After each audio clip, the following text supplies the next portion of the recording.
And now we move on to the top 5 best movies we saw this year, starting with honorable mentions. Do you want me to go or you? Why don't you go ahead? Name some honorable mentions. All right, so my honorable mentions were some movies that you adjusted scores for lower than they were initially given. It Chapter 2 and Spider-Man Far From Home I liked a fair bit, but they didn't make my top 10 or my top 5. Ford v. Ferrari also I enjoyed very, very much, though it also didn't make my top 10 or 5. Dr. Sleep, really, really, really liked that movie. Another one that we didn't talk about on this podcast as well, Dark Waters, scared the shit out of me. Fucking wow, scary. Rocket Man I really liked. Avengers Endgame I really liked. Another movie we actually talked about the trailer for on this, Arctic. Yeah. Real fucking good. I meant to see that. How was that? Excellent. Okay, yeah, it was good. It's real good. Not boring? No, that was my one worry is I thought it looked cool, but I was worried it might be slow. It's not...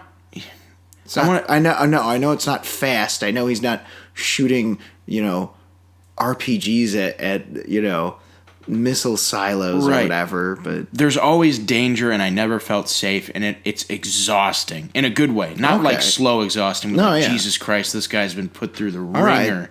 It's good stuff. Yeah, I was looking through my 2019 list just to see what I had seen, and obviously I had some stuff that I need to catch up on. That's one of them. I really liked it. Yeah. Really, actually loved it. Oh yeah, before we continue, we should mention things we haven't seen.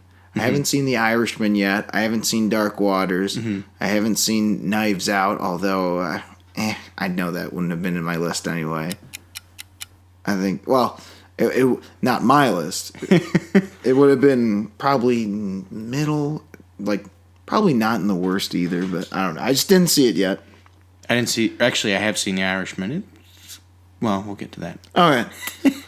All right, so here's my honorable mentions. I don't have really a lot, because this year was, as I said, a bit sparse. Let's see. We got John Wick, Chapter 3, Parabellum. Liked quite a bit, despite some bullshittery involving characters who should definitely be dead and would not have survived certain falls. Yes, indeed. Yeah. I mean, but overall, the action, this is the best action you can ask for in Hollywood right now. Oh, yeah, without a doubt. The Fanatic. Yeah, that's right. Not in my bottom 5. Not in my honorable mentions. Or rather, not in my dishonorable mentions. In fact, I quite liked it. I thought it had a lot of interesting things to say about the weirdness of fandom and fans. And I thought it had a lot of interesting things to say. And I thought it was an entertaining movie. And I think John Travolta's performance is supposed to be cringy. He's supposed to be an uncomfortable character.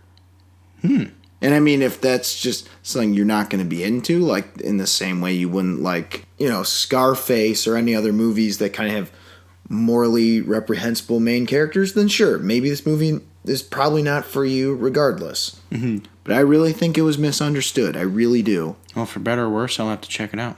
This if I were ranking this would have probably been 6. This was in my top 5 for a long time until other movies came along. Wow. Alita Battle Angels, another honorable mention. I have to say, it's really something when a movie has really a terrible plot, but the action is just that good. And Alita is a really great character.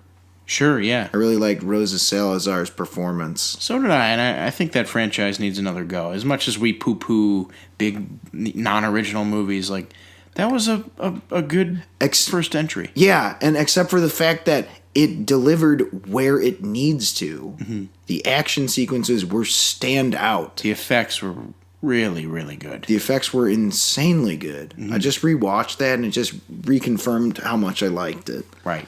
And then Triple Threat, that was a good one. Oh, nice. I missed it in theaters, but it was on Netflix. It was a good time. Some of the story's a little stupid, but sure. That's, yeah. Like most martial arts movies, if I'm being honest, the story is not always the best. But it was better than most martial arts stories. So I thought it was pretty good. Nice. Shazam, I really enjoyed, despite the action being kind of on the weaker side. Because that was weird where the story was what was really good. Or the characters was what was really good. Right. And it was funny. Yeah, that one It was almost real made funny. my mentions too. Yeah. Ford v Ferrari, Oh yeah. just like the slow start of the first lap. Yeah, It picks up speed as it goes. there you go. Yeah. Kind of meta that way. Yeah. And Child's Play I was really surprised by. I mean, I already talked about this. As you might know from our review, I talked a lot of shit about this for, like a year and a half. Yeah. But I liked it for what it was, and I think Child's Play is kind of a microcosm of what's kind of wrong with the movie industry in a weird way, even though it was good. Yeah. Because it was the comparisons were all, well, in the original Child's Play, this, and this didn't work.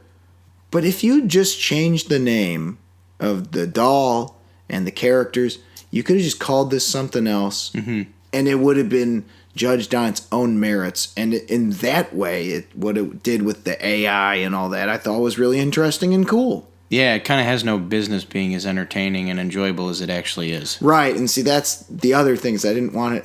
It's one of those things where you don't want it to start a precedent, but unfortunately or fortunately, however you want to view it, this didn't do very well at all. It did, like, really not good, which was weird because the marketing push was really strong. Huh. Yeah, I guess you can't just always throw money at things. Yeah, that's true. Yeah. Oh, yeah, and one more honorable mention.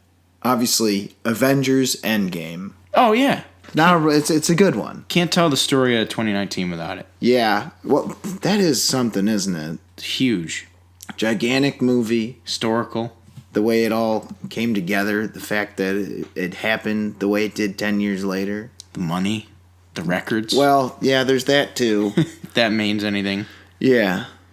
I guess I just wish that end battle was longer, if any. Like, cause I wish that was like you'd taken some No, I wish minutes that was out of the the whole first movie. act and made it like the 45-minute final battle, like fucking Middle Earth, like right. that's Return it's- of the King. It should have been that long. I get like- what you mean. I mean, but other than that, I'm glad we got any of it. Yeah, It was a fun time. I enjoyed it for what it was, and it was overall a good time. All right, so that's my honorable mentions. On to the top 5. Oh, my turn? Okay. Yeah. You mentioned a movie earlier. It's Yep. a movie that I wasn't necessarily looking super forward to, but I saw it, and I had I really liked it the first time I saw it, but I had a couple issues with the script. I saw it a second time, and it really just kind of solidified, like, yeah, I can overlook some of it.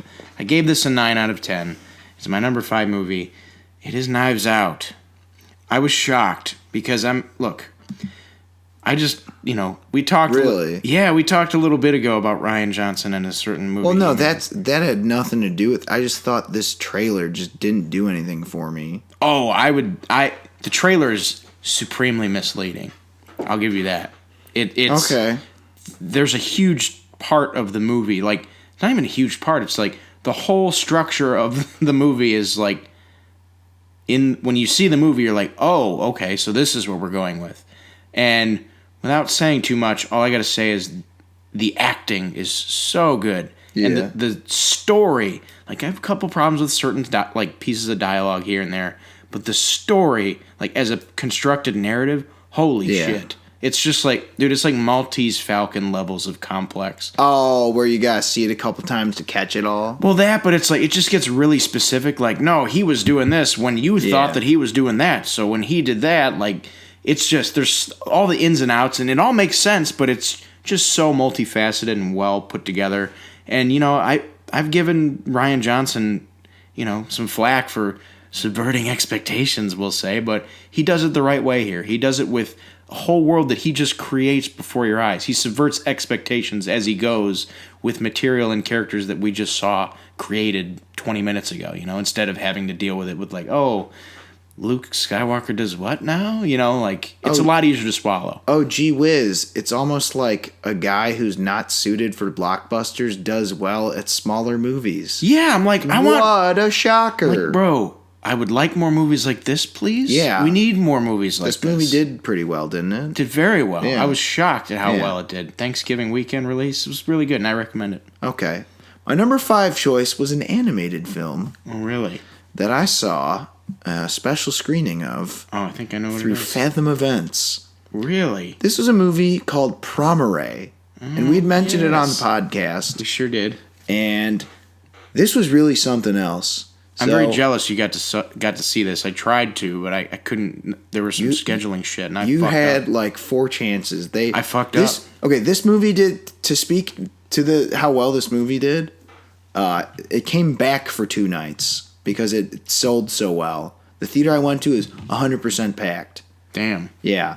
And another impressive thing about this, Studio Trigger, who makes, I think, like Kill la Kill and some other, Gurren Lagann, some other anime shows. Okay. This was their first feature length, from what I heard.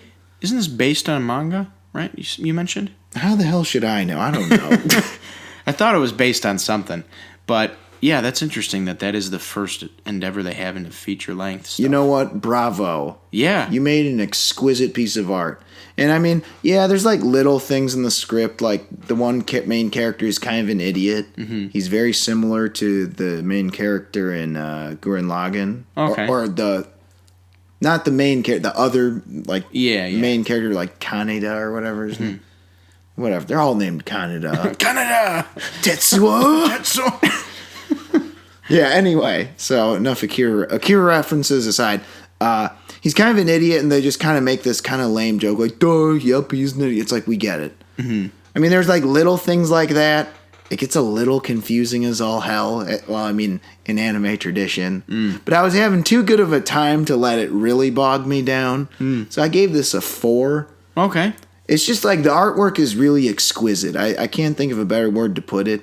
And now, I usually have a problem with meta humor, but this steers so hard into it and gives so little of a shit about doing so that I found it justifiable. Mm-hmm. It's also like, what a weird concept.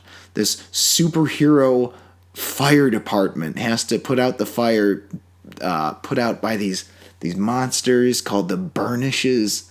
It's like a mutation that like people catch. Oh, okay. It's very interesting. There's a lot of like symbolism and shit, and like metaphors for you know how people treat people who are different. It's interesting.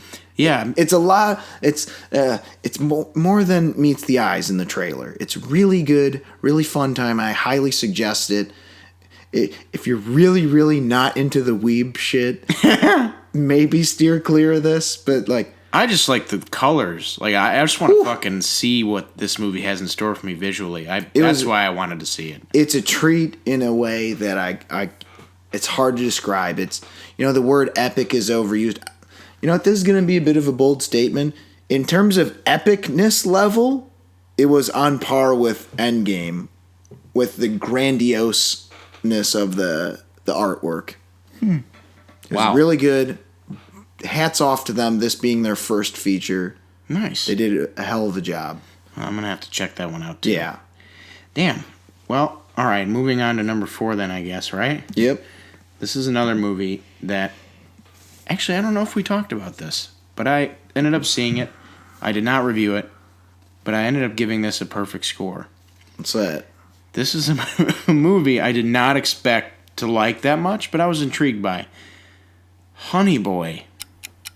Oh, barf. I know. Exactly. I was like... such self-indulgent crap. Well, here's the deal. It looked like it was well made, but I just like... I couldn't bring myself to go see a movie about his life because I just don't care. Well, that's the thing is, like, there's a lot of things that, like, this movie acts as a really cool companion piece to. It's like, there's so many ideas with regard to, like, what society's understanding of what Shia LaBeouf is. Like, name me 3 things that Shia LaBeouf is known for. Like, that, like specific cultural things. Do it. Yeah, just do it. Or whatever. Just do it. Even Stevens. And just and plagiarizing. Yeah. And just being a kind of a self-indulgent weirdo. Yeah. But who kind of justifies it by making funny shit like the Shia LaBeouf thing. Yeah. You ever seen that thing? What, the cannibal? Shia LaBeouf? Yeah. Quiet. Shia LaBeouf. Actual cannibal Shia. See, that's what I mean. This guy, like, the I'm not famous anymore thing. Yeah. You ever seen that gif of him where he's riding on his bike and he just, like, nods at the guy? It's weird. I'll put it in the video. Yeah. But my point is the guy is a myth. He's just a weird fucking dude. And, like, I feel like this movie, so like he wrote this as kind of he was forced to. So like he got arrested on the set of a movie, and like the fucking judge told him like, dude, you got to fucking go to rehab or you're going to prison. So he went to rehab where the people told him like, dude, you're dealing with post-traumatic stress disorder. And he's like, no, I'm fucking not. He's like, all right, cool. Write a journal every day about your relationship with your dad and let's figure that shit out. And he's like, okay. So he wrote it in screenplay format. And like, this is what the fuck it is. So he listened to Pierre from Tim and Eric. Think about your dad. What's your dad like? I want to meet that dad. I want to meet that dad. But it's like, I mean, and this kind of delves into like, the guy's like a devoted performance artist, yeah. Is he a fucking whack job or a self-indulgent egomaniac? Like, this movie addresses all of that. And it kind of does it in a very weird meta way. Falling into his trap, man, by going to see it. I've been spellbound. And like, the weirdest thing about Stockholm Syndrome. I've been held hostage by this guy in his cabin, his cannibalistic cabin. Yep. But no, like, the most fucked up thing about it, too, is that, like, he's in it, obviously, and he plays the dad. Like, he has to play scenes where he has to, like, inflict pain on a fictionalized version of himself as the person that, like, tormented him as a kid. It's like, as an actor, going back to the old acting days at DePaul, like, that shit is just like, I don't want to fucking be in that headspace. And it's like, I'm like, I can't like deny. No, I get that. All right. I really liked it. It's fucking indie as hell, and I know it's gonna piss you off because there's some indie episode the movie shit from American Dad type shit in it. Oh man! But I was like really impressed by like, okay, this was a huge undertaking for this dude who, like, for all intents and purposes could be bullshitting. To me, it looked like he was trying to get his life together, and I fucking thought it was fantastic. Plus, I was a big Even Stevens kid, and this kind of shed a whole new light on that whole deal. But you know what? Maybe I'll give this a chance. I was shocked. I was fucking shocked. I didn't think this was going to end up on any list. I just was interested in it because, like, oh, cool, we'll see. But fuck, it's good. This sounds kind of interesting. I guess I'll see this at some point. You don't have to. No, I mean, like, the way you've just kind of pieced together why it was interesting. Also, it's short. All right, I can do this. It's like 92 minutes. So. I'm telling you, making a short movie makes things instantly more watchable. Yeah. You know how many terrible movies I've seen just because, like, it's 82 minutes. Mm-hmm. It was filmed in someone's cabin in the upstate New York, but 82 minutes. It's worth a shot. All right, so what are we on? 3? No, number 4. Oh, sorry. Oh, fuck. I said Prom Ray was number 4? Oh, no, whatever. Prom Ray you had number 5, right? Yeah. Prom Ray is number 5, in case I fucked that up. So your number 4 is? My number 4 is Uncut Gems. Nice.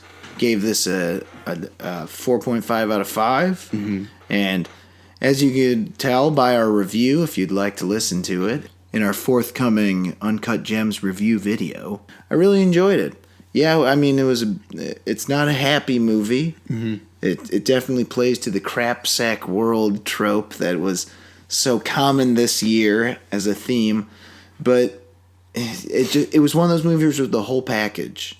You know, the acting, the look, the story, the look, the cinematography, everything about it was really well put together, and I thought it was a good movie. I mean, it's pretty simple. A24 strikes again. Yeah, you know what? There's a couple A24s that I wasn't a fan of. Mm-hmm.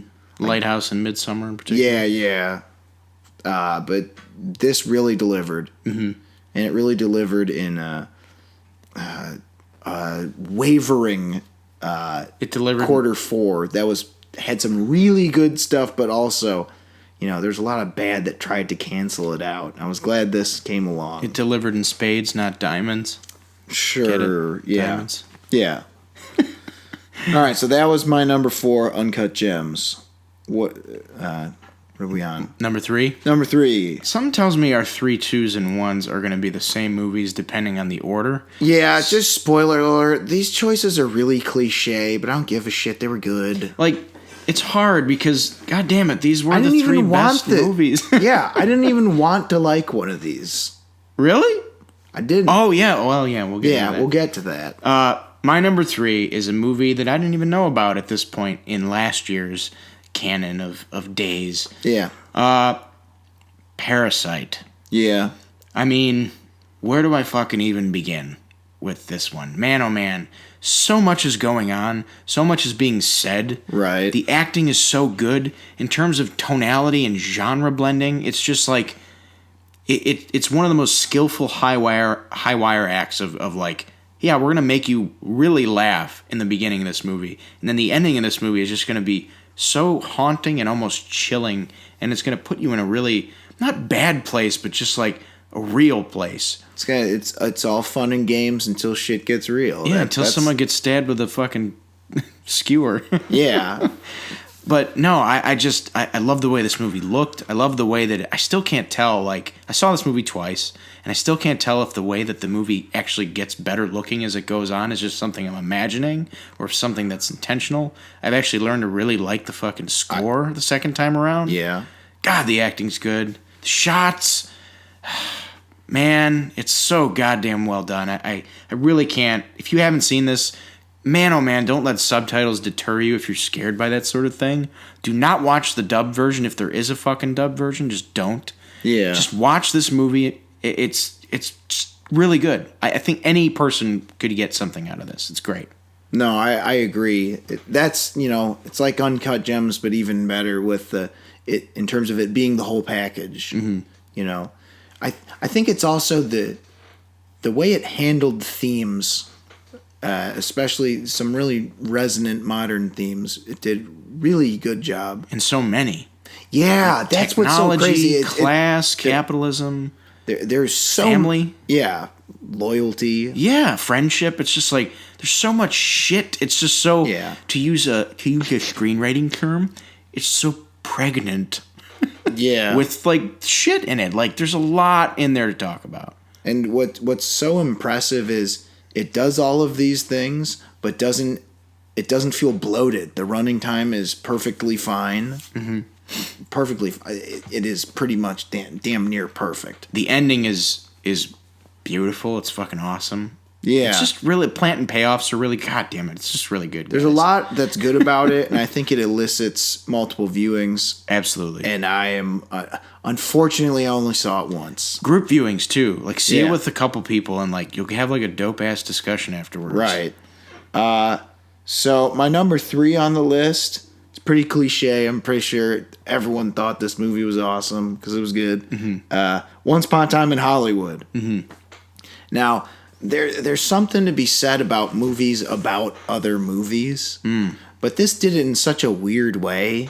For instance, the scene where you're watching them shoot the episode, I was getting wrapped up in the story of the episode. It was just so weird. I thought, what am I doing? Like they're filming a scene about filming, but I was just so into it. But that helped build the legend of Rick Dalton. Yeah, I think all the scenes. All the slow moments helped build the legend of the culmination of the third act.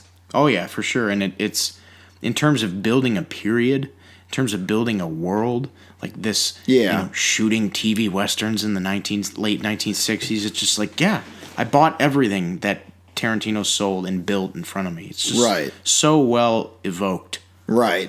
I mean, there's not a lot to say. I would say it's a great movie. It's a movie about building blocks. Yeah. One thing leading to another, and it's just you've perfectly assembled this beautiful tower that is this movie. It's going to be weird to do this. So, like, this isn't hijacking, it's piggybacking. Because, like, this is my number 2. So, like, I guess, I don't know. Like, whatever. We'll kind of lump them together. All right. But, so I totally agree. What's your number 3, then? My number 3 is Parasite. Oh, I'm a dumbass. Sorry. 3 is Parasite. 2, Once Upon a Time in Hollywood. All right. So my number 2 is Parasite. Okay. We just discussed it. It's fucking great. Yeah, it's really good. I mean, yeah, we've gone in length. I mean, I think we both know. Yeah, and if you'd like to hear more, you can listen to our Parasite review, which is available now. Yes. So without further ado, our number 1 is 1, 2, 3, Joker. Holy shit. I didn't want to like this. And I'm like, it's such a weirdly repulsive movie. And yet here I am just like Still thinking about it. Still thinking about it. It's still in theaters. You want to talk about a movie that elicited discussion? Yeah. I saw this twice, and I had lengthy discussions about it both times I saw it with the people I saw it with.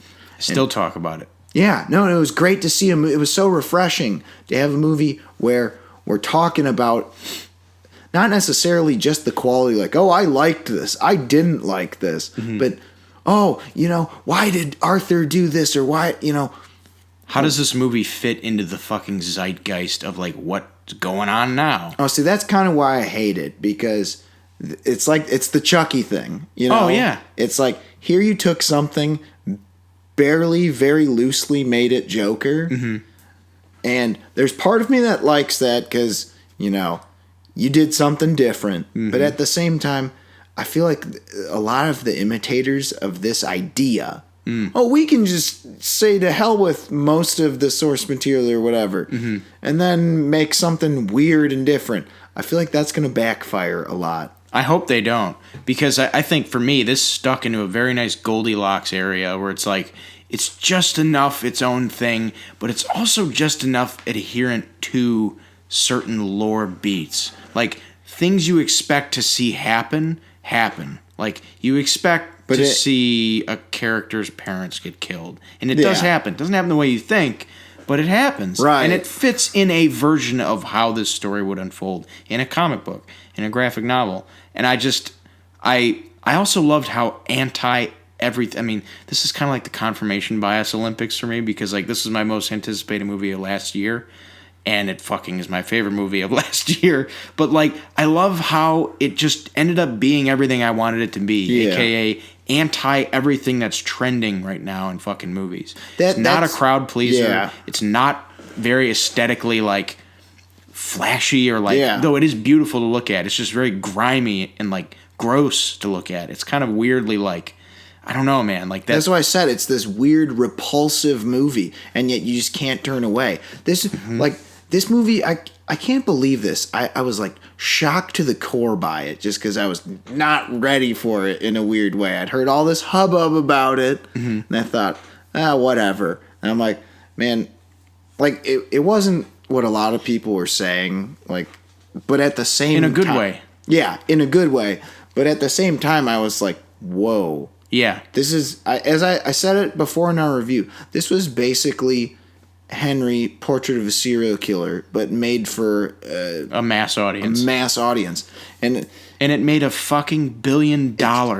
It's just a searing, bile-spewing middle finger just screaming fuck you to everything about movies right now. Yeah. And it's not that I want all movies to be this, but sometimes you need it. Yeah, sometimes you need a kick in the ass. Yeah. To just to change things up and just to prove that you can make other things that are out there and make them popular. Yeah, he sort of used a fictional character that's about like 7 years old and has had millions of versions, but that's not my point. Right. But that's also kind of one thing that bugs me about it. Yeah, it's like it kind of feels like IP. Yeah, it's like, but man, did they try? Who knows how popular this would have been without it? Right, or whatever. I mean, like, the thing that blows my mind is that this movie made $1 billion. Yeah. This movie that featured images burned in my brain, such as this, like, spinely, like, clown makeup clad creature stalking down a fucking subway platform with a firearm in his hand, executing a fucking stockbroker on the stairs. Yeah. Like, that scene is just fucking chilling. That's what I mean. It's terrifying. And that movie made $1 billion. Quite frankly, this was a better horror movie than any of the ones I saw in theaters. Yeah. I agree. I definitely agree. And it is absolutely the best movie of the year for me. My favorite, and I would say one of the only movies you can go back. We talked about Avengers Endgame being a movie that you can't tell the story of 2019 without mentioning. This is absolutely another one of those. Yeah. This is a feat amongst many levels. For opposite reasons? Yeah. Oh, yeah. Yeah. It was something else, I'll tell you that much. The weird thing is I saw it and I was, kind of horrified by how crazy it was. And I thought, I need to see this again. Yeah. Of course, I saw Abominable in between. I needed a palate cleanser. I needed a cartoon. Happy. Yeah. Pure. And then after this, I watched some cartoons again. Yeah. Just needed some happy, pure thoughts, man. Right. This one, I felt like my brain got kicked in like a weird, good way. Damn. It was something else. So yeah, that was both our number ones, Joker. So that'll do it for our top 5 movies of the year.